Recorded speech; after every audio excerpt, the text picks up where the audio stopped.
This is the lamest video you'll ever watch. I'm serious. You don't believe me? Check this out. I once decided to go back to high school for research purposes. I needed some information for my newest book and wanted to see what had changed since I was in school. So I dressed up like a modern teenager, made a fake ID for Vinci Rodrigo Wonderbelly, and learned a few phrases like, "Yo, come on, man, I'm innocent. But teacher, he started it. And can I go to the bathroom?"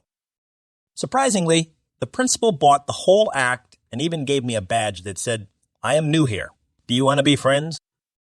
When I first entered class, I immediately noticed how absurd the school system had become.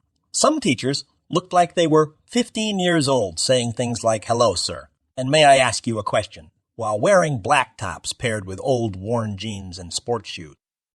In contrast, some students looked like they had been working in a sales office for at least 10 years, with 3 children, a wife, a mistress, a dog, a cat, a rat, a hamster, and another secret hamster at the mistress's place. Some girls seemed to find school a massive, horrible chore. You could literally read it on their faces, empty of emotion, full of makeup. Their heads were also empty of any reasonable thought. You could make knock-knock jokes all day long, knocking on their heads and hearing the echo bouncing inside their skulls, clearly showing you the answer to who's there, which was obviously. Nobody is here. The tenants left the house 10 years ago, took the furniture with them, scraped the wallpaper off the walls, cut the water pipes, recycled the electrical wires, and were ready to deconstruct the walls brick by brick when the new owner kicked them out. Yes, that's how hopeless these girls were. They wore miniskirts, stockings, and open blouses with at least 4 full bottles of perfume on them at any given time. I was so surprised by their looks that as soon as I entered the class, I asked, "Oh, sorry, did I enter the wrong classroom? I was looking for 9th grade math, but this seems to be the first class stripper course."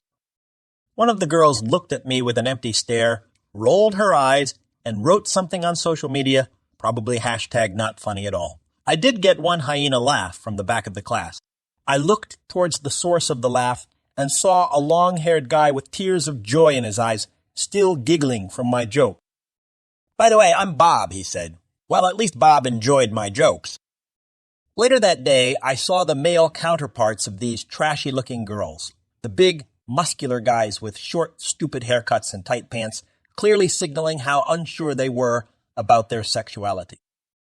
I saw one of them in the hall during the break next to a small, shaking kid with thin legs and a fantasy-themed backpack who, surprisingly, was in the same class. The big one was bullying the small kid out of his lunch money. It looked like a 40-year-old dad was giving money to his teenage kid. Oh, wait. It was more like the kid was some sort of prodigy who cracked the code of unlimited crypto profits and was now giving money to his loser father, who used to be a bodybuilder but was now bodybuilding his belly with a daily dose of beer. Another small kid ran towards the bully with a plastic sword in his hand, trying to attack him by surprise and rescue his friend. But he slipped on the floor, fell down, and howled, "I think I broke my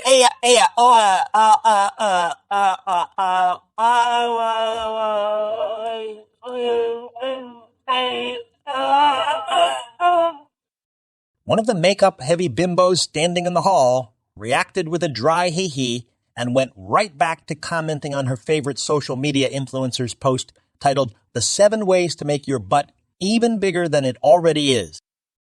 The bullied kid helped his friend stand up and mysteriously said, "Revenge." Then he added, "But first I need to finish my history homework. Class is in 10 minutes." And he went back to the classroom whistling a tune from his favorite fantasy movie.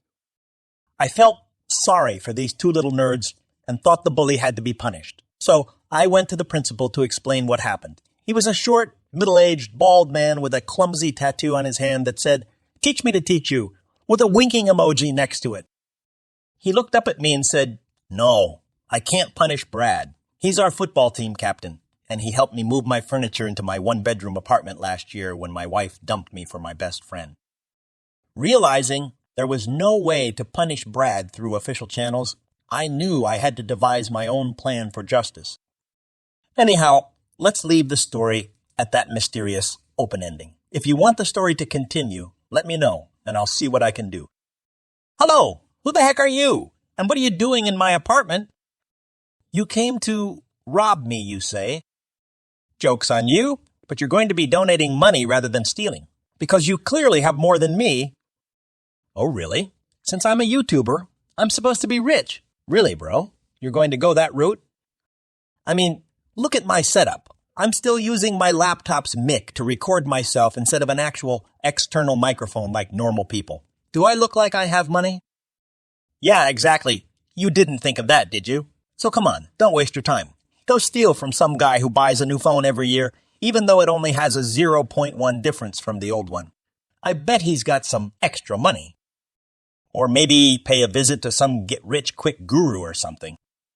Worst case scenario, he'll teach you how to make money in 3 days without stealing from others and without startup capital for a small fee of $10 a month. And I wonder, who's the real thief in that scenario?